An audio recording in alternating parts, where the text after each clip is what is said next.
নমস্কার, টিভি9 বাংলায় আপনাদের সঙ্গে রয়েছি আমি তন্নিষ্ঠা।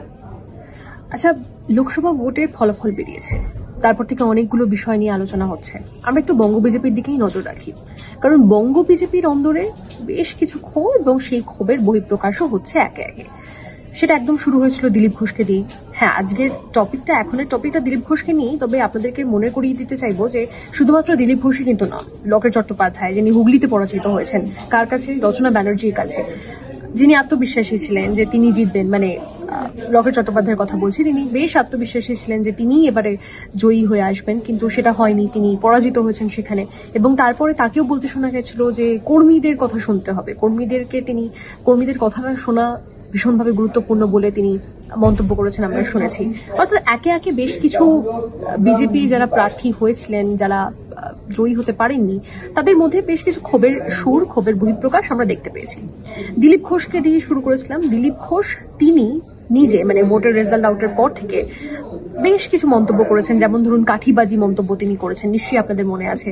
তিনি স্পষ্টতই বলেছেন যে আপনারা জানেনই যে কাঠিবাজি করে আমাকে ওখান থেকে সরানো হয়েছে, মানে তার কেন্দ্র বদলের কথা তিনি বলেছেন।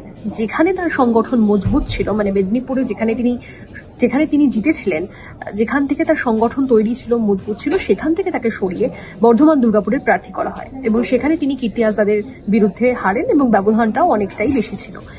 সেটা নিয়েও তিনি তার ক্ষোভ উগরে দিয়েছেন এবং তিনি এটাও বলেছেন, মানে আমাদের সহকর্মী, টিভি9 বাংলার সহকর্মী, তিনি কথা বলেছেন দিলীপ ঘোষের সঙ্গে। তখন তাকে বলতে শোনা গেছে যে এই সিদ্ধান্ত নেওয়ার আগে তার সঙ্গে আলোচনা করা হয়নি, তাকে জানানো হয়নি। এই ধরনের মন্তব্য দিলীপ ঘোষকে করতে দেখা গেছে। অর্থাৎ কোথাও না কোথাও একটা সমন্বয়ের অভাব কি সামনে আসছে, প্রশ্ন থাকছে। কারণ দেখুন, শুধুমাত্র কাঠিবাজি মন্তব্যই নয়, আজ দিলীপ ঘোষ এক্স হ্যান্ডেলে একটা পোস্ট করেছেন এবং সেখানে লেখা ওল্ড ইজ গোল্ড, মানে কোথাও একটা পুরনোদের গুরুত্ব কি কোথাও হ্রাস পেয়েছে বিজেপির অন্দরে? তাহলে কি আদি নব্যের সেই বিভাজনটা স্পষ্ট হয়ে যাচ্ছে বা সেটাই সামনে এসে যাচ্ছে?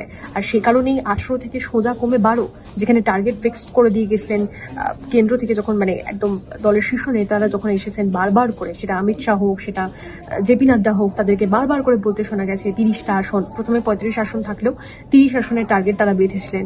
সেখানে 30-এর আশেপাশেও পৌঁছতে পারলো না বিজেপি। সেটার কারণ কি?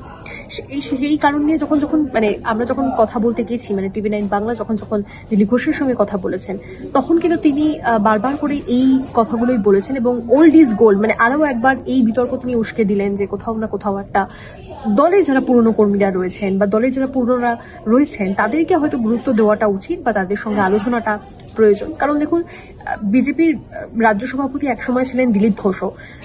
তিনি যখন এই বিজেপির রাজ্য সভাপতি ছিলেন, তার সময় কিন্তু দল 18টা আসন পেয়েছিল, 18টা সিট পশ্চিমবঙ্গ থেকে পেয়েছিল।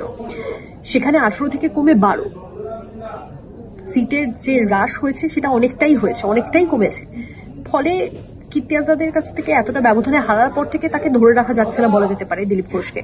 এবং তার যে ক্ষোভের বহিঃপ্রকাশ হচ্ছে, সেটা তার কখনো মন্তব্যে হচ্ছে, কখনো বা এক্স হ্যান্ডেলে এই ওল্ড ইজ গোল্ড লেখা পোস্টের মাধ্যমে হচ্ছে।